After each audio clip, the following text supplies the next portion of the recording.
ଆଜିର କାଳାଂଶକୁ ସ୍ୱାଗତ। ଆଜି ଆମେ ପଞ୍ଚମ ଶ୍ରେଣୀ ଆମ ବିଚିତ୍ର ବିଶ୍ୱ ପରିବେଶ ପାଠକୁ ଆଲୋଚନା କରିବା। ପାଠ ନାମ ହେଲା ପାଠ 3 ଖାଦ୍ୟର ରହସ୍ୟ। ଏହି ପାଠଟିକୁ ଆମେ ଆଲୋଚନା କରିବା, ତେଣୁ ଆରମ୍ଭରୁ ଶେଷ ପର୍ଯ୍ୟନ୍ତ ଭିଡ଼ିଓଟିକୁ ଦେଖି ଶୁଣି ବୁଝିବା ପାଇଁ ଚେଷ୍ଟା କର ପିଲାମାନେ। ଚାଲ ଆରମ୍ଭ କରିବା। ଦେଖ, ନଷ୍ଟ ହୋଇଥିବା ଖାଦ୍ୟ, ଟିଫିନ୍ ବାକ୍ସରେ ରହିଯାଇଥିବା ଖାଦ୍ୟ, ନଷ୍ଟ ହୋଇଥିବା ଖାଦ୍ୟ ଏବଂ ଟିଫିନ୍ ବାକ୍ସରେ ରହିଯାଇଥିବା ଖାଦ୍ୟ। ଏହା ଏକ ଖରାଦିନର ସୋମବାର ସକାଳ ଥିଲା। ଏକ କୌତୂହଳୀ ଝିଅ ଦିଶା ସବୁବେଳେ ତା ଚତୁଃପାର୍ଶ୍ୱରେ ଥିବା ଜିନିଷଗୁଡ଼ିକୁ ଅନୁସନ୍ଧାନ କରିବାକୁ ଆଗ୍ରହ ପ୍ରକାଶ କରେ। ଗୋଟେ ଝିଅ ଥିଲା, ତା ନାଁ ଦିଶା। ସେ ସବୁବେଳେ କ'ଣ କରେ ନା ଆମ ଚାରିପାଖରେ ଥିବା ଜିନିଷଗୁଡ଼ିକୁ ଅନୁସନ୍ଧାନ କରିବାକୁ ଆଗ୍ରହ ପ୍ରକାଶ କରେ। ଗତ ଶୁକ୍ରବାର ଦିନ ବିଦ୍ୟାଳୟରେ ଛାଡ଼ି ଯାଇଥିବା ଜଳଖିଆ ବାକ୍ସଟି ସେ ପାଇଲା। ଦିନେ କ'ଣ ହେଲା, ବିଦ୍ୟାଳୟକୁ ଯାଇଥିଲା ଗତ ଶୁକ୍ରବାର ଦିନ, କିନ୍ତୁ ସେ ଜଳଖିଆ ବାକ୍ସଟିକୁ ବିଦ୍ୟାଳୟ ଛାଡ଼ି ଦେଇ ଆସିଲା। 3 ଦିନ ପୂର୍ବରୁ ସେଥିରେ ରହିଯାଇଥିବା ପ୍ରିୟ ଖାଦ୍ୟ ପାଉରୁଟି କଥା ତା'ର ମନେ ପଡ଼ିଲା। ଆରେ, ମୁଁ ତ ପାଉରୁଟି ଆଣିଥିଲି। ସେ ପାଉରୁଟି କ'ଣ ହେଲା? ସେ ଦେଖିଲା ବେଳକୁ ସେଥିରୁ ଏକ ଦୁର୍ଗନ୍ଧ ବାହାରୁଛି। ତା'ର ସ୍ୱାଦିଷ୍ଟ ପାଉରୁଟି ମଧ୍ୟ କିଛି ରଙ୍ଗୀନ ଦାଗ ଥିଲା। ସେ ଆଶ୍ଚର୍ଯ୍ୟ ହୋଇ କହିଲା, ମୋ ପାଉରୁଟିରେ କ'ଣ ହେଲା? ଏହା ଦିଶା ପାଇଁ ଖୁବ୍ ରହସ୍ୟମୟ ଥିଲା। ସେ ଜାଣିବାକୁ ଚାହୁଁଥିଲା, ଏହା କିପରି ହେଲା, ଏହାର କାରଣ କ'ଣ ଖୋଜିବାକୁ ଦିଶା ଆଗ୍ରହ ପ୍ରକାଶ କଲା। ଅନୁସନ୍ଧାନୀ ଦିଶା ବର୍ତ୍ତମାନ ତା ଚତୁଃପାର୍ଶ୍ୱରେ ଦୁନିଆର ରହସ୍ୟଗୁଡ଼ିକୁ ସମାଧାନ କରିବାକୁ ପ୍ରସ୍ତୁତ ହେଲା। ଆମ ଖାଦ୍ୟ ଜୀବନର ଏକ ଗୁରୁତ୍ୱପୂର୍ଣ୍ଣ ଅଂଶ। ଦିଶା ଖାଦ୍ୟ ବିଷୟରେ ଅନୁସନ୍ଧାନ ଆରମ୍ଭ କଲା। କହିଲା, ଆମର ଖାଦ୍ୟ ହେଉଛି ଏକ ଗୁରୁତ୍ୱପୂର୍ଣ୍ଣ ଅଂଶ। ଖାଦ୍ୟ ବିନା ଆମେ ବଞ୍ଚିପାରିବା ନାହିଁ। କିନ୍ତୁ ଏହି ଖାଦ୍ୟ, ଯାହାକି ପାଉରୁଟି, ତା'ର ଅବସ୍ଥା କ'ଣ ହେଲା ଦେଖି ତା'ର ଅନୁସନ୍ଧାନ କ'ଣ ହେଲା, କାହିଁକି ଏପରି ହେଲା, ସେ ଉପରେ ସେ ଅନୁସନ୍ଧାନ ଚଳାଇଲା। ରହସ୍ୟ 1, ମୋ ପାଉରୁଟି କ'ଣ ପାଇଁ ନଷ୍ଟ ହେଲା? ସେ ପ୍ରଶ୍ନ, ତା ମନରେ ପ୍ରଶ୍ନ ଆସିଲା। ଘରେ ପହଞ୍ଚିବା ମାତ୍ରେ ଦିଶା 8ମ ଶ୍ରେଣୀରେ ପଢ଼ୁଥିବା ତା'ର ବଡ଼ ଭାଇ ଆଦିତ୍ୟ ପାଖକୁ ଦୌଡ଼ିଗଲା ଏବଂ ପଚାରିଲା, ଭାଇ, ପାଉରୁଟିରେ ଏ ରଙ୍ଗୀନ ଦାଗଗୁଡ଼ିକ କ'ଣ? ଏହା ଦୁର୍ଗନ୍ଧ ହେଉଛି କାହିଁକି? ଦିଶା ତାକୁ ଜାଣିବା ପାଇଁ ଆଗ୍ରହ ଲାଗୁଛି ଖାଦ୍ୟ ବିଷୟରେ, ଏବଂ ଏ ଖାଦ୍ୟ ନଷ୍ଟ ହୋଇଗଲା କାହିଁକି ତା'ର ଅନୁସନ୍ଧାନ ତା ଭାଇ 8ମ ପଢ଼ୁଥିବା ଆଦିତ୍ୟ ଭାଇକୁ ପଚାରିଲା। ଭାଇ ହସି ହସି କରି ଚାହିଁଲେ ଓ କହିଲେ, ସେଗୁଡ଼ିକ ଫିମ୍ପି। ଏହି କ୍ଷୁଦ୍ର ଜୀବମାନଙ୍କୁ ଅଣୁଜୀବ କୁହାଯାଏ। ଏହା ହେଉଛି କ୍ଷୁଦ୍ର ଅଣୁଜୀବ।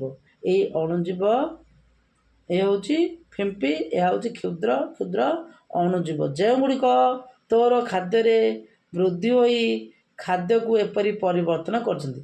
ତେଣୁ ଯେଉଁ ଖାଦ୍ୟ ରଖିଥିଲୁ, ସେହି ଖାଦ୍ୟରେ ବୃଦ୍ଧି ହୋଇ ଏହିଭଳି ପରିବର୍ତ୍ତନ ଆଣିଛନ୍ତି ଅଣୁଜୀବ। ଅଣୁଜୀବ ସେଗୁଡ଼ିକ କ'ଣ? କ୍ଷୁଦ୍ର ଉକୁଣି ପରି। ଦିଶା ପଚାରିଲା, ଅଣୁଜୀବ ସେଗୁଡ଼ିକ କ'ଣ? କ୍ଷୁଦ୍ର ଉକୁଣି ପରି? ତାପରେ ଭାଇ କହିଲେ, ଆହୁରି କ୍ଷୁଦ୍ର, ଯାହା ଆମ ଖାଲି ଆଖିକୁ ଦେଖି ହୁଏ ନାହିଁ। ସେମାନେ ଆମ ଚାରିପାଖରେ ସବୁଆଡ଼େ ଅଛନ୍ତି, ମାତ୍ର ଏତେ କ୍ଷୁଦ୍ର ଯେ ସେମାନେ ଅଣୁବୀକ୍ଷଣ ଯନ୍ତ୍ର ବ୍ୟବହାର କରିବାକୁ ପଡ଼ିବ। ଆମ ଆଖିକୁ ଦେଖାଯିବ ନାହିଁ। ତେଣୁ ଅଣୁବୀକ୍ଷଣ ଯନ୍ତ୍ର ଯଦି ସାହାଯ୍ୟ ନେବା, ତାହେଲେ ସେଗୁଡ଼ିକୁ ଆମେ ଅଣୁଜୀବକୁ ଦେଖିପାରିବା। ଆମ ଚାରିଆଡ଼େ ଅଣୁଜୀବ ରହିଛନ୍ତି। ସେମାନେ ବିଭିନ୍ନ ଜିନିଷ ଉପରେ ବଢ଼ିଥାନ୍ତି, ସେଥିରେ ପରିବର୍ତ୍ତନ ଆଣିଥାନ୍ତି। ସବୁ ଖାଦ୍ୟରେ ପରିବର୍ତ୍ତନ ଆଣିଥାନ୍ତି। କିଛି ଅଣୁଜୀବ ଆମକୁ ଦହି ପ୍ରସ୍ତୁତ କରିବାରେ, କିଛି ଆମର ଖାଦ୍ୟ ହଜମ କରିବାରେ ମଧ୍ୟ ସାହାଯ୍ୟ କରନ୍ତି, ଏବଂ କିଛି ଅଣୁଜୀବ ରହିଛି ଯାହାକି ଆମେ ଯେଉଁ ଦହି ପ୍ରସ୍ତୁତ କରୁଛେ, ସେ ଦହି ପାଇଁ ଅଣୁଜୀବ ଆବଶ୍ୟକ। ସେମାନେ ପାଉରୁଟି ଏବଂ ଅନ୍ୟାନ୍ୟ ଖାଦ୍ୟ ସାମଗ୍ରୀର ସ୍ୱାଦ, ବାସ୍ନା ପରିବର୍ତ୍ତନ କରିଦିଅନ୍ତି। ଆମେ ଏହି ଫିମ୍ପିକୁ ଦେଖିପାରୁଛୁ, ଯେହେତୁ ଏହା ହଜାର ହଜାର ଫିମ୍ପିମାନଙ୍କର ଏକ ଦଳ ବା କଲୋନିକୁ ନେଇ ଗଠିତ ହୋଇଛି। ଦିଶା ବଡ଼ ବଡ଼ ଆଖି କରି କୌତୂହଳରେ ଚାହିଁଲା। ସେ ସଙ୍ଗେ ସଙ୍ଗେ ତା'ର ଖାତାରେ ଏଗୁଡ଼ିକ ଲେଖିଲା।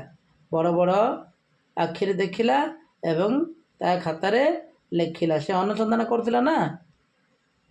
ଫଳାଫଳ 1, ଅଣୁଜୀବ ଆମ ଚତୁଃପାର୍ଶ୍ୱରେ ଥିବା ମୃତ୍ତିକା, ବାୟୁ, ଜଳ, ଉଦ୍ଭିଦ, ପ୍ରାଣୀ ଏବଂ ଆମ ଶରୀର ଭିତରେ ମଧ୍ୟ ଦେଖାଯାଆନ୍ତି।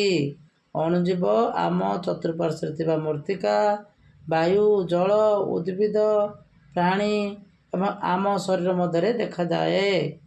ଚିନ୍ତା କର, ତୁମର କେବେ ପେଟ ଖରାପ ହୋଇଛି କି? ଏହାର କାରଣ କ'ଣ ହୋଇପାରେ ତୁମେ ଜାଣିଛ କି? ତୁମେ କେବେ ଭୁଲବଶତଃ ନଷ୍ଟ ହୋଇଯାଇଥିବା ଖାଦ୍ୟ ଖାଇଦେଇଥିଲ କି? ତୁମ ଶରୀର ଅସୁସ୍ଥ ହୋଇଥିଲା କି? ଯଦି ହଁ, ତେବେ ସୁସ୍ଥ ହେବା ପାଇଁ ତୁମେ କ'ଣ କରିଥିଲ? ଶ୍ରେଣୀରେ ତୁମର ଅଭିଜ୍ଞତାକୁ ବର୍ଣ୍ଣନା କରିବ। ତୁମେ ସାଙ୍ଗମାନଙ୍କ ସହିତ ଆଲୋଚନା କରିବ, ଗୁରୁଜୀ ଗୁରୁମାଙ୍କ ସହିତ ଆଲୋଚନା କରିବ, କହିବ ଯେ ଏହି କାରଣରୁ ମୋର ସ୍ୱାସ୍ଥ୍ୟ ଖରାପ ହୋଇଥିଲା। ବେଳେବେଳେ ଦେଖାଯାଉଛି ଆମେ ପଚା ଖାଦ୍ୟ ଖାଉଛେ। ପଚା ଖାଦ୍ୟ ଖାଇଲେ ଦେହ ଖରାପ ହେବ ନା ନାହିଁ? ତେଣୁ ଆମେ ସେସବୁ ଖାଦ୍ୟଠୁ ଦୂରେଇ ରହିବା। ତେଣୁ ସବୁବେଳେ ସତେଜ ଖାଦ୍ୟକୁ ଖାଇବା। ରହସ୍ୟ 2, କିଛି ଖାଦ୍ୟ ଶୀଘ୍ର ନଷ୍ଟ ହୋଇଯାଇଥାଏ କାହିଁକି? ଦିନେ ଅପରାହ୍ନରେ ବିଲେଇ ପାଇଁ 2 ଦିନ ପୂର୍ବରୁ ଅଗଣାରେ ରଖାଯାଇଥିବା ପିଠାଟିକୁ ଦିଶା ଦେଖିଲା। ଏଥିରେ କିଛି ରଙ୍ଗୀନ ଦାଗ ଥିଲା। କିନ୍ତୁ 2 ମାସ ପୂର୍ବରୁ ତା'ର ଜେଜେମା ପ୍ରସ୍ତୁତ କରିଥିବା ଆଚାର ଏବେ ମଧ୍ୟ ନଷ୍ଟ ହୋଇନଥିଲା ଏବଂ ସୁସ୍ୱାଦୁ ଥିଲା। ସେ ଦେଖିଲା, ଦିଶା, ପିଠାଟି ନଷ୍ଟ ହୋଇଯାଇଛି, କିନ୍ତୁ ଆଚାରଟି 2 ମାସ ହେଲାଣି କିନ୍ତୁ ନଷ୍ଟ ହୋଇନାହିଁ। କାରଣ ସେଥିରେ ତେଲ ମିଶାଯାଇଛି। ଆଶ୍ଚର୍ଯ୍ୟ! ଦିଶା ଗୁଣୁଗୁଣୁ ହୋଇ କହିଲା, କେତେକ ଖାଦ୍ୟ ଶୀଘ୍ର ନଷ୍ଟ ହୋଇଯାଏ ଏବଂ ଆଉ କେତେକ ଖାଦ୍ୟ ବହୁତ ସମୟ ପର୍ଯ୍ୟନ୍ତ ଭଲ ରହେ କାହିଁକି? ତା ମନରେ ପ୍ରଶ୍ନ ଆସିଲା। ଖାଦ୍ୟ ନଷ୍ଟ ନ ହେବାର କାରଣ କ'ଣ ହୋଇପାରେ ବୋଲି ତୁମେ ଭାବୁଛ? ଖାଦ୍ୟ ନଷ୍ଟ ହେବାର ଆମେ କାହିଁକି କାରଣ କ'ଣ ବୋଲି ଭାବୁଛ? ଖାଦ୍ୟକୁ ଆମେ ଉପଯୁକ୍ତ ସ୍ଥାନରେ ରଖିବା, ତାହେଲେ ଖାଦ୍ୟ ନଷ୍ଟ ହେବ ନାହିଁ।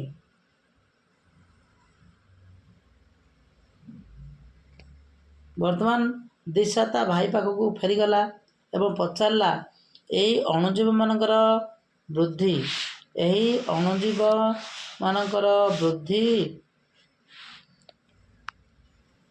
ପାଇଁ କ'ଣ ଆବଶ୍ୟକ? ଭାଇ ଉତ୍ତର ଦେଲା, ଅଣୁଜୀବମାନଙ୍କର ବୃଦ୍ଧି ପାଇଁ ଆର୍ଦ୍ରତା, ବାୟୁ, ଉପଯୁକ୍ତ ତାପମାତ୍ରା ଆବଶ୍ୟକ।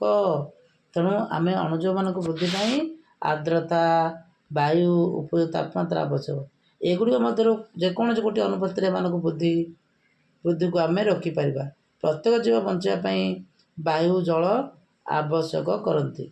ଫଳାଫଳ 2, ଆମେମାନେ ଅଣୁଜୀବମାନଙ୍କୁ ଜଳ ଓ ବାୟୁଠାରୁ ଦୂରେଇ ରଖିବା ଉଚିତ। ତେଣୁ ଆମେ ଖାଦ୍ୟକୁ ଉପଯୁକ୍ତ ଭାବେ ରଖିବାକୁ ହେଲେ ଅଣୁଜୀବମାନଙ୍କୁ ବା ଜଳ, ବାୟୁଠାରୁ ଦୂରେଇ ରଖିବା ଉଚିତ। ଖାଦ୍ୟ ସଂରକ୍ଷଣ କ'ଣ? ଖାଦ୍ୟକୁ ଆମେ କିପରି ସାଇତି ରଖିବା? ଆମେ ଆମର ଖାଦ୍ୟକୁ ନଷ୍ଟ ହେବାରୁ କିପରି ରକ୍ଷା କରିପାରିବା? ସନ୍ଧାନୀ ଦିଶା ଘରେ ଉତ୍ତର ଖୋଜିବା ପାଇଁ ନିଷ୍ପତ୍ତି ନେଲା। ଆସ ପର୍ଯ୍ୟବେକ୍ଷଣ କରିବା। ଶୁଖାଇବା ଓ ଶୁଷ୍କ ରଖିବା। ଦିଶା ତା'ର ମା ଏବଂ ବାପାଙ୍କୁ ଏକ ମସିଣା ଉପରେ ଖରାରେ ଲଙ୍କା ଶୁଖାଉଥିବାର ଦେଖିଲା। ସେ ପଚାରିଲା, ମା, ତୁମେ ଏଗୁଡ଼ିକ କାହିଁକି ଶୁଖାଉଛ? ମା ଉତ୍ତର ଦେଲେ, ଲଙ୍କା ଗୁଣ୍ଡ ପ୍ରସ୍ତୁତ କରିବା ପାଇଁ।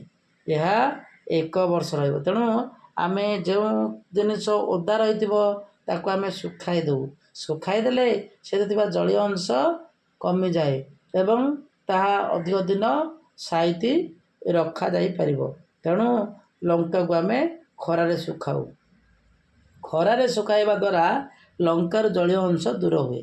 ଜଳୀୟ ଅଂଶ ବିନା ଅଣୁଜୀବମାନଙ୍କର ବୃଦ୍ଧି ହୁଏ ନାହିଁ। ତେଣୁ ଯେଉଁ ଖାଦ୍ୟରେ ଜଳୀୟ ଅଂଶ ରହିଥାଏ ସେହି ଖାଦ୍ୟ ଶୀଘ୍ର ନଷ୍ଟ ହୋଇଯାଏ।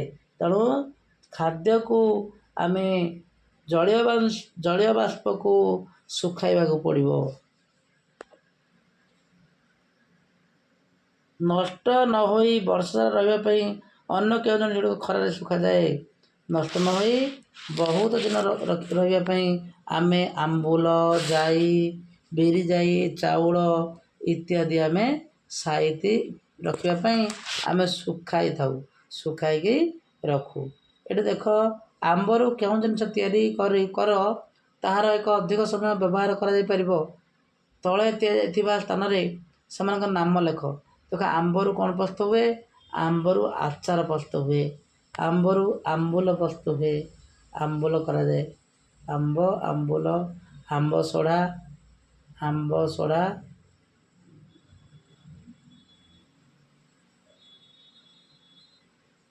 ଆମ୍ବ ଖଟା,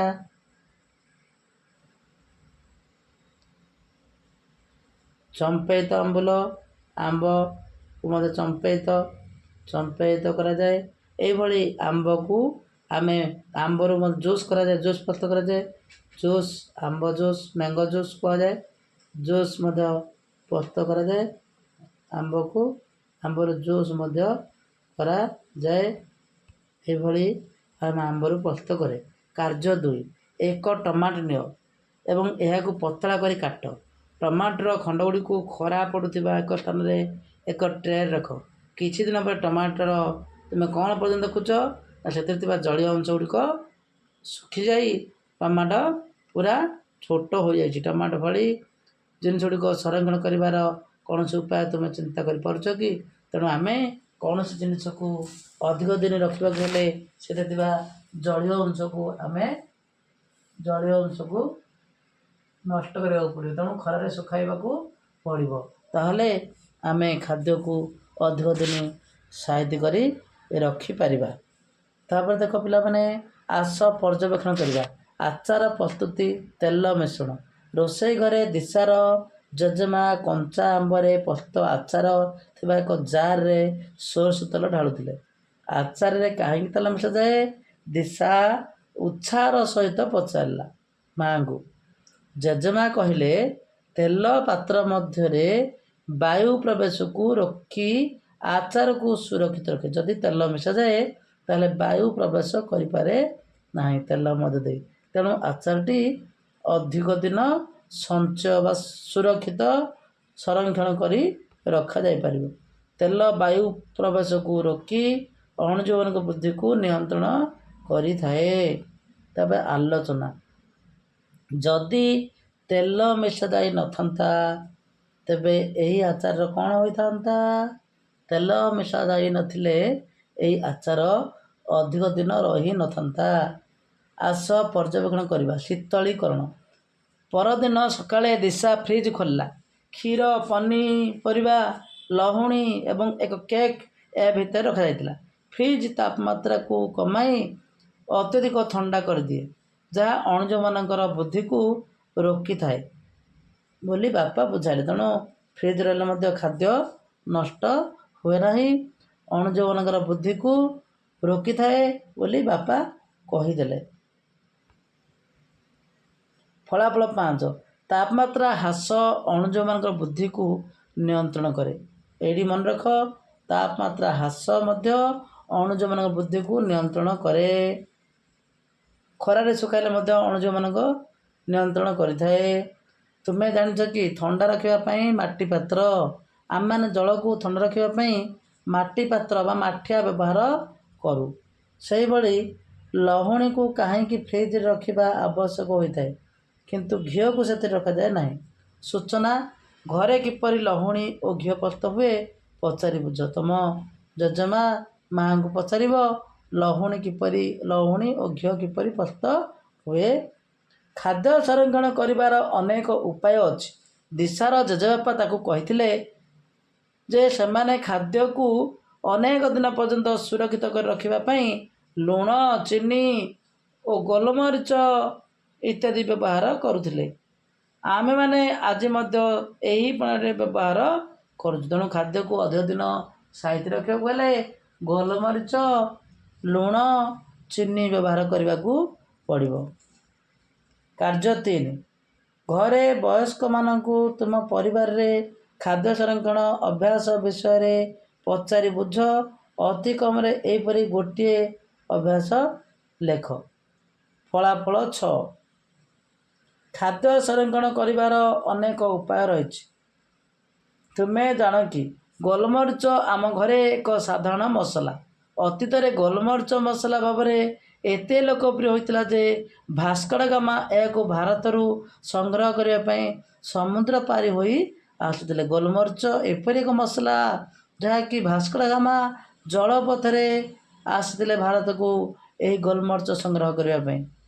ଭାଇ ଦିଶାଉ କହିଲେ ଯେ ଖାଦ୍ୟ ପ୍ରସ୍ତୁତ ହେଉଥିବା କାରଖାନା ଗୁଡ଼ିକରେ ଖାଦ୍ୟକୁ ଅଣୁଜୀବ ମୁକ୍ତ କରିବା ପାଇଁ ବାୟୁରୁଦ୍ଧ ପାତ୍ର ବା ପ୍ୟାକେଟ୍ ମଧ୍ୟରେ ରଖି ସଂରକ୍ଷଣ କରାଯାଏ। ତେଣୁ ତୁମେ ଦେଖିଥିବ କିଛି ଖାଦ୍ୟ ପ୍ୟାକେଟ୍ରେ ଆସୁଛି, ତେଣୁ ସେ ପ୍ୟାକେଟ୍କୁ ବାୟୁରୁଦ୍ଧ କରାଯାଉଛି, ଯଦ୍ୱାରା କି ଖାଦ୍ୟ ସଂରକ୍ଷିତ ବା ସୁରକ୍ଷିତ ରହିପାରିବ।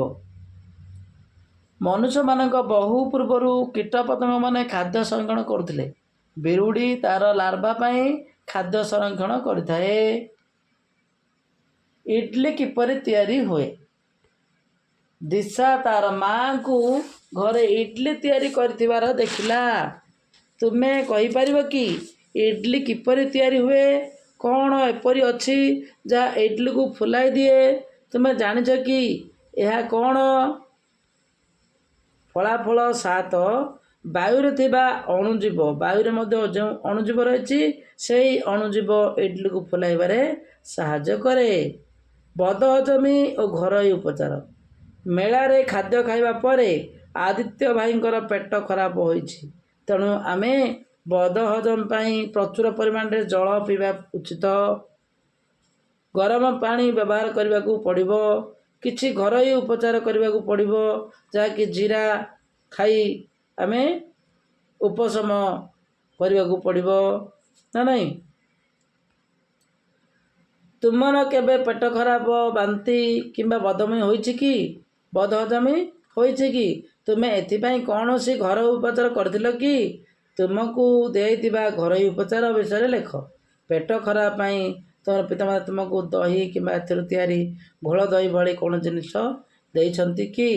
ଦହିରେ ଥିବା ଅଣୁଜୀବ ପାକସ୍ଥଳୀରେ ଉପକାରୀ ଅଣୁଜୀବମାନଙ୍କ ସହ ମିଶି ହଜମ ପ୍ରକ୍ରିୟାରେ ସାହାଯ୍ୟ କରନ୍ତି। ଯଦି ସମସ୍ୟା ଗୁରୁତର ହୁଏ, ତେବେ ତୁମ ଡାକ୍ତରଙ୍କ ସହ ପରାମର୍ଶ କରି ଔଷଧ ସେବନ କରିବାକୁ ପଡ଼ିପାରେ। ତେଣୁ ସାମାନ୍ୟ ହୋଇଥିଲେ ଆମେ ଘରୋଇ ଉପଚାର କଲେ ମଧ୍ୟ ତାହା ଭଲ ହୋଇଯାଇପାରେ, ଭଲ ହୋଇଯାଇଥାଏ। ଫଳାଫଳ 8। ବେଳେବେଳେ ଖରାପ ଖାଦ୍ୟ ଅଭ୍ୟାସ ମଧ୍ୟ ବଦହଜମିର କାରଣ ହୋଇପାରେ।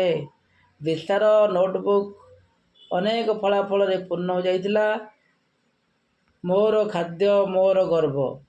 ଅନୁସନ୍ଧାନ ସମୟରେ ଦିଶା ଜାଣିବାକୁ ପାଇଲା ଯେ ଖାଦ୍ୟ ସମ୍ପର୍କିତ ଅନେକ ପାରମ୍ପରିକ ଅଭ୍ୟାସ ପରିବାରର ଗୋଟିଏ ପିଢ଼ିରୁ ଅନ୍ୟ ପିଢ଼ିକୁ ଯାଇଥାଏ। ସେ ଅନୁସନ୍ଧାନ କରିଥିବା ତଥ୍ୟଗୁଡ଼ିକୁ ନେଇ ମୋର ଖାଦ୍ୟ ମୋର ଗର୍ବ ଡାଏରୀ ପ୍ରସ୍ତୁତ କଲା। ଆସ ଦିଶା ଡାଏରୀରେ ସ୍ଥାନ ପାଇଥିବା କେତେକ ନୂତନ ତଥ୍ୟଗୁଡ଼ିକୁ ଦେଖିବା ଏବଂ ସେଗୁଡ଼ିକୁ ପୂରଣ କରିବାରେ ସାହାଯ୍ୟ କରିବା। ପରିବା ହାଟ ଭ୍ରମଣ।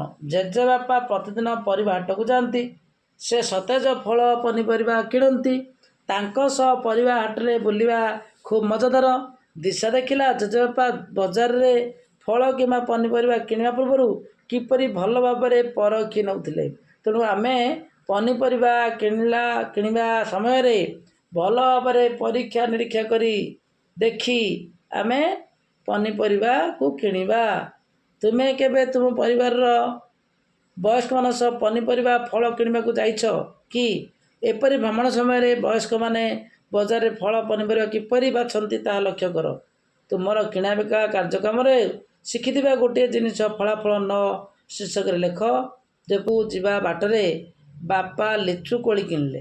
କେତେ ଅଛି ଋତୁକାଳୀନ ଫଳ, ତେଣୁ ଋତୁ ଅନୁସାରେ ଦେଖିବାକୁ ମିଳେ। ଦିଶା ଅତି ଆନନ୍ଦିତ ହୋଇ କହିଲା, ପ୍ରାୟ ଗୋଟିଏ ବର୍ଷ ପରେ ସ୍ୱାଦିଷ୍ଟ ଲିଚୁ କୋଳି ମିଳିଲା। କାହିଁକି? ତାହା ଅନ୍ୟ କୌଣସି ଋତୁରେ ମିଳେ ନାହିଁ। ବାପା କହିଲେ ଲିଚୁ ଏକ ଋତୁକାଳୀନ ଫଳ, ତେଣୁ ଆମକୁ ଏଥିପାଇଁ ଅପେକ୍ଷା କରିବାକୁ ପଡ଼ିବ। ଏହି ଲିଚୁ ପାଇବା ପାଇଁ ଆଉ ଥରେ ପୁଣି ଆଉ 1 ବର୍ଷକୁ ଅପେକ୍ଷା କରିବାକୁ ପଡ଼ିବ। ଯେତେବେଳେ ସମସ୍ତେ ଲିଚୁ କୋଳିର ଚୋପା ଛଡ଼ାଇଲେ ଏବଂ ଏହି ସ୍ୱାଦିଷ୍ଟ ଫଳକୁ ନିଜ ନିଜ ମଧ୍ୟରେ ବାଣ୍ଟିଲେ, ସେତେବେଳେ ଦିଶା ସମସ୍ତଙ୍କ ମୁହଁରେ ଖୁସିର ଭାବ ଦେଖିପାରିଲା। ବାପା ପୁଣି କହିଲେ, କିନ୍ତୁ ଆମ ଅଞ୍ଚଳର ଆମ ସହ କେହି ସମାନ ହେବେ ନାହିଁ, କାରଣ ସେଗୁଡ଼ିକ ଖୁବ୍ ସତେଜ, ଆମକୁ ସହଜରେ ମିଳିଥାଏ। ଫଳଗୁଡ଼ିକୁ ସେମାନଙ୍କର ଋତୁ ଅନୁସାରେ ଖାଇଲେ ଅଧିକ ସ୍ୱାଦିଷ୍ଟ ଲାଗେ। ଋତୁକାଳୀନ ଫଳଗୁଡ଼ିକ ପାଇଁ ଅପେକ୍ଷା କରିବାର ମଜା ନିଆରା। ତେଣୁ ଧରିନିଅ ଆମ୍ବ ସମୟରେ ଆମ୍ବ ମିଳିଥାଏ, କିନ୍ତୁ ଆମ୍ବ ସମୟ ସରିଗଲେ, ଗ୍ରୀଷ୍ମ ଋତୁ ସରିଗଲେ ଆମ୍ବ ଆଉ ଦେଖିବାକୁ ମିଳେ ନାହିଁ। ତେଣୁ ଆଉ ଥରେ ପୁଣି ଗ୍ରୀଷ୍ମ ଋତୁକୁ ଅପେକ୍ଷା କରିବାକୁ ପଡ଼େ। ସେହିଭଳି ଶୀତ ଦିନରେ ଅଁଳା, ଖରା ଦିନରେ ଜାମୁକୋଳି। ଶୀତ ଦିନରେ ଅଁଳା ପାଇବା ପାଇଁ ବର୍ଷେ ଅପେକ୍ଷା କରିବାକୁ ପଡ଼ିବ। ଖରା ଦିନରେ ଜାମୁକୋଳି ଠିକ୍ ଭାବରେ ଚୋବାଇ ଖାଅ। ଅନୁସନ୍ଧାନ, ତୁମ ପାଟି ଭିତରେ ଖାଦ୍ୟର କି ପରିବର୍ତ୍ତନ ହୁଏ? ସନ୍ଧାନୀ ଦିଶା ଏପର୍ଯ୍ୟନ୍ତ ରହସ୍ୟଗୁଡ଼ିକୁ ସମାଧାନ କରିପାରି ନାହିଁ। ତେଣୁ ଆମେ ଖାଦ୍ୟ ଖାଇବା ପରେ କ'ଣ ହୁଏ? ସେ ଆଶ୍ଚର୍ଯ୍ୟ ହୋଇ କହିଲା। ସେ ଦର୍ପଣକୁ ଚାହିଁ ପାଟିକୁ ଅଧିକ ଖୋଲିଲା ଏବଂ କହିଲା, ଆ ଆ। ପାଟିକୁ ଆଁ କଲା। ଆଁ କରି ଦେଖିଲା ତା'ର ଦାନ୍ତଗୁଡ଼ିକ କିପରି ରହିଛି। ଦାନ୍ତ ଚୋବାଇବା ପ୍ରକ୍ରିୟା। ଭାଇ କହିଲା, ଆମର ବିଭିନ୍ନ ପ୍ରକାର ଦାନ୍ତ ଅଛି। ସେ ଦାନ୍ତଗୁଡ଼ିକ ଦେଖ। ଯଥା କାଟିବା ପାଇଁ କର୍ତ୍ତନ ଦାନ୍ତ। ଆମେ ଯେଉଁ ଖାଦ୍ୟ ଖାଉଛେ, ଗୋଟିଏ ଖାଦ୍ୟକୁ କାଟିଥାଏ, ସେ ହେଉଛି କର୍ତ୍ତନ ଦାନ୍ତ। ଚିରିବା ପାଇଁ ଶ୍ୱାନ ଦାନ୍ତ, ଚିରି ସେମିତି ଗୁଣ୍ଡ କରିବା ପାଇଁ ଚର୍ବଣ ଦାନ୍ତ। ପେଷିବା ପାଇଁ ପେଷଣ ଦାନ୍ତ ରହିଛି, ସିଏ ପେଷଣ। ଏଇଠି ଦେଖ କର୍ତ୍ତନ ଦାନ୍ତ। ଏଇ କର୍ତ୍ତନ ଦାନ୍ତର କାମ ହେଉଛି, କର୍ତ୍ତନର କାମ କ'ଣ? କାଟିବା ପାଇଁ କର୍ତ୍ତନ ଦାନ୍ତ। ଚିରିବା ପାଇଁ ଶ୍ୱାନ ଦାନ୍ତ ରହିଛି, ଚିରିବା ପାଇଁ, ଖାଦ୍ୟକୁ ଚିରିବା ପାଇଁ। ଚର୍ବଣ ଦାନ୍ତ ଚୋବାଇବା ପାଇଁ, ମାନେ ଚୋବାଇ ଖାଦ୍ୟ ଖାଇବ। ଗୁଣ୍ଡ କରିବା ପାଇଁ ଚର୍ବଣ ଦାନ୍ତ। ସେମିତି ପେଷିବା ପାଇଁ ପେଷଣ ଦନ୍ତ। ଏଇଭଳି ରହିଛି ଦାନ୍ତଗୁଡ଼ିକ। ତେଣୁ ଏଇ ଦିଶା ଆଶ୍ଚର୍ଯ୍ୟ ହୋଇ ଭାବିଲା, ଖାଦ୍ୟକୁ ବହୁତ ସମୟ ଧରି ଚୋବାଇଲେ ଅଧିକ ଲାଳ କ୍ଷରଣ ହୁଏ କି? ଆମେ ଯେଉଁ ଖାଦ୍ୟକୁ ଖାଉଛେ, ଚୋବାଇ ଖାଇଲେ ଖାଦ୍ୟ ଶୀଘ୍ର ହଜମ ହୋଇଯାଏ। ଏହାର କାରଣ, ଖାଦ୍ୟ ଚୋବାଇବା ଦ୍ୱାରା ଲାଳ କ୍ଷରଣ ହୁଏ। ତେଣୁ ଯେଉଁ ଲାଳ ଆମ ଖାଦ୍ୟକୁ ଚୋବାଇଲେ ବାହାରେ, ତାହା ହଜମ କ୍ରିୟାରେ ସାହାଯ୍ୟ କରେ। ତେଣୁ ଆମେ ଖାଦ୍ୟକୁ ଚୋବାଇ ଖାଇବା। ଖାଦ୍ୟକୁ ଚୋବାଇ ଖାଇଲେ ଶୀଘ୍ର ହଜମ ହୁଏ। ଖାଦ୍ୟକୁ ଠିକ୍ ଭାବରେ ଚୋବାଇ ଖାଇବା ଦ୍ୱାରା ଖାଦ୍ୟ ଛୋଟ ଛୋଟ ଖଣ୍ଡରେ ପରିଣତ ହୁଏ। ଲାଳ ବାହାରି ହଜମରେ ସାହାଯ୍ୟ କରେ। ଯେଉଁ ଲାଳ ନିର୍ଗତ ହୁଏ, ସେହି ଲାଳ ହଜମ କ୍ରିୟାକୁ ବଢ଼ାଇଥାଏ। ଫଳାଫଳ 11। ବିଭିନ୍ନ ପ୍ରକାର ଦାନ୍ତର କାର୍ଯ୍ୟ ଭିନ୍ନ ଭିନ୍ନ। ମୁଖ ଗହ୍ୱର ପରିଚ୍ଛନ୍ନତା। ଦିଶାର ଦାନ୍ତ ବିନ୍ଧା ହେଉଥିଲା। ସେ ପିତାମାତାଙ୍କ ସହ ଦନ୍ତ ଚିକିତ୍ସକଙ୍କ ପାଖକୁ ଯାଇଥିଲା। ଡାକ୍ତର ତା'ର ଦାନ୍ତରେ ଏକ ଗାତ ଦେଖିବାକୁ ପାଇଲେ ଏବଂ ଏହାର ଚିକିତ୍ସା କଲେ। ଡାକ୍ତର ଉପଦେଶ ଦେଇ କହିଲେ, ଖାଇବା ପରେ ପାଟି କୁଳି କରିବ, ନିୟମିତ ଦାନ୍ତ ଘଷିବ ଏବଂ କମ୍ ମିଠା ଖାଇବ। ବେଶୀ ମିଠା ଖାଇଲେ ଦାନ୍ତ ନଷ୍ଟ ହୁଏ, ତେଣୁ ମିଠା କମ୍ ଖାଇବ। ଫଳାଫଳ 12। ମୁଖ ଗହ୍ୱରର ପରିଚ୍ଛନ୍ନତା ଗୁରୁତ୍ୱପୂର୍ଣ୍ଣ ଅଟେ। ଦାନ୍ତର ପରୀକ୍ଷା ପାଇଁ କିମ୍ବା ଦାନ୍ତରେ ଅନୁଭବ କରୁଥିବା କୌଣସି ଯନ୍ତ୍ରଣା ପାଇଁ ତୁମେ ଜଣେ ଦାନ୍ତ ଚିକିତ୍ସକଙ୍କ ପରାମର୍ଶ ନେବା ଉଚିତ। ଶ୍ୱାସରୁଦ୍ଧ ଜନିତ ବିପଦ। ରାତ୍ରି ଭୋଜନ ସମୟରେ ମା ସତର୍କ କରାଇ କହିଲେ, ତୁମର ଖାଦ୍ୟକୁ ତରତର ହୋଇ ଗିଳି ଦିଅ ନାହିଁ। ଠିକ୍ ଭାବରେ ଖାଦ୍ୟକୁ ଚୋବାଇ ଧୀରେ ଧୀରେ ଖାଅ। ଫଳାଫଳ 13। ଖାଇବା ସମୟରେ ଶ୍ୱାସରୁଦ୍ଧ ନ ହେବା ପାଇଁ ମୁଁ ଧୀରେ ଧୀରେ ଖାଦ୍ୟକୁ ଖାଇବା ଉଚିତ। ଆମେ ଧୀରେ ଧୀରେ ଖାଦ୍ୟ ଖାଇବା ଉଚିତ। ଖାଦ୍ୟ ଖାଇବା ସମୟରେ ଶ୍ୱାସରୁଦ୍ଧ ନ ହେବା ପାଇଁ ତୁମେ କ'ଣ କରିବ? ଖାଇବା ସମୟରେ ଧୀରେ ଧୀରେ ଚୋବାଇ ଖାଇବା, ତରତର ହେବା ନାହିଁ। ଯଥେଷ୍ଟ ପରିମାଣରେ ପାଣି ପିଇବା। ଆମ ଶରୀରର ଖାଦ୍ୟ ଅନ୍ତିମ ଫଳାଫଳ। କିଛି ଅଣୁଜୀବ ଆମ ଖାଦ୍ୟକୁ ନଷ୍ଟ କରୁଥିବା ବେଳେ ଆଉ କିଛି ଖାଦ୍ୟ ସାମଗ୍ରୀ ପ୍ରସ୍ତୁତିରେ ସାହାଯ୍ୟ କରିଥାନ୍ତି।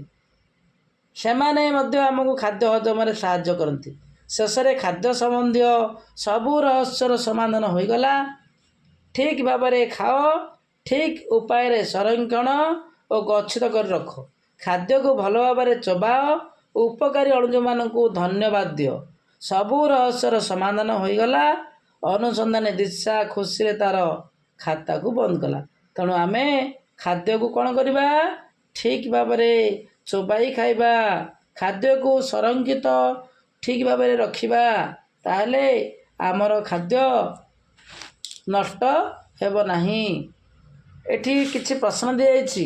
କେତେକ ଖାଦ୍ୟଦ୍ରବ୍ୟ କିଛି ସପ୍ତାହ ଧରି ଭଲ ରହୁଥିବା ବେଳେ ଆଉ କେତେକ ଖାଦ୍ୟଦ୍ରବ୍ୟ କମ୍ ଦିନରେ ନଷ୍ଟ ହୋଇଯାଏ। କାହିଁକି? ଖାଦ୍ୟଦ୍ରବ୍ୟଗୁଡ଼ିକ ପ୍ରକୃତ ଓ ସେଥିରେ ଥିବା ଜଳୀୟ ଅଂଶ ଯୋଗୁଁ ହୁଏ। ଶୀଘ୍ର ନଷ୍ଟ ହେଉଥିବା ଖାଦ୍ୟ ଯଥା କ୍ଷୀର, ମାଛ, ମାଂସ, ଟମାଟୋ ଇତ୍ୟାଦି। ଅଧିକ ଦିନ ରହୁଥିବା ଖାଦ୍ୟ ହେଉଛି ଚାଉଳ, ଡାଲି, ଗହମ। 2 ନମ୍ବର, ତୁମେ 2 ଦିନ ପାଇଁ ଏକ କ୍ଷେତ୍ର ପରିଭ୍ରମଣ ଯାଉଛ। ସାଙ୍ଗରେ ନେବା ପାଇଁ 5ଟି ଖାଦ୍ୟ ସାମଗ୍ରୀ ତାଲିକା କର। ସେଠୁ ନଷ୍ଟ ନେବା ପାଇଁ ତୁମେ କ'ଣ କରିବ? ଆମେ କ୍ଷେତ୍ର ଭ୍ରମଣ କରିବା ସମୟରେ କିଛି ଖାଦ୍ୟ, ଶୁଖିଲା ଖାଦ୍ୟ କିମ୍ବା କିଛି ଖାଦ୍ୟ ଆମେ ନିଆଯାଏ। ତେଣୁ ତାକୁ ଆମେ କ'ଣ କରୁ ନା ଶୁଖିଲା ରୁଟିକୁ, ଆଳୁ ଭଜା ରୁଟିକୁ ଥଣ୍ଡା କରି ସଫା କପଡ଼ାରେ ଗୁଡ଼ାଇ ରଖିବା। ସେହିଭଳି ଚୁଡ଼ା ଭଜା ମୁଢ଼ିକୁ ପବନ ନ ପଶୁଥିବା ପ୍ଲାଷ୍ଟିକ୍ ଡବାରେ ବନ୍ଦ କରି ରଖିବା। ସେଓକୁ ନ କାଟି ନେବା। ବିସ୍କୁଟକୁ ମଧ୍ୟ ଖୋଲିଲେ ବାନ୍ଧି ଭଲ ଭାବରେ ବାନ୍ଧି ପବନ ଯେପରି ନ ପଶେ ସେହିଭଳି ବ୍ୟବସ୍ଥା କରିବା। ତାହେଲେ ଆମେ ଖାଦ୍ୟକୁ ଠିକ୍ ଭାବରେ ସଞ୍ଚୟ କରି ରଖିଲେ, ସଂରକ୍ଷିତ କରି ରଖିଲେ ଆମ ଖାଦ୍ୟ ନଷ୍ଟ ହୁଏ ନାହିଁ। ଯଦି ଖାଦ୍ୟ ସଂରକ୍ଷଣ କରାଯାଇ ନପାରିବ ତେବେ କ'ଣ ହେବ? ଖାଦ୍ୟ ସଂରକ୍ଷଣ ବିନା ଏକ ବିଶ୍ୱର କଳ୍ପନା କର। ଏହାର ପରିଣାମ ବିଷୟରେ ଆଲୋଚନା କର।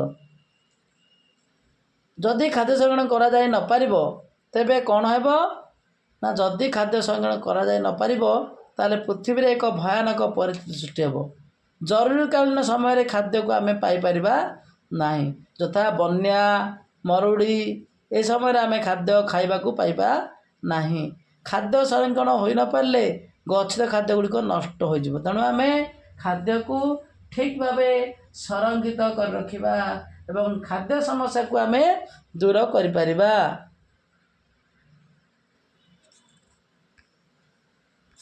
ବର୍ତ୍ତମାନ ଏହି ପାଠଟି ଆଲୋଚନା ସମ୍ପୂର୍ଣ୍ଣ ହୋଇଛି।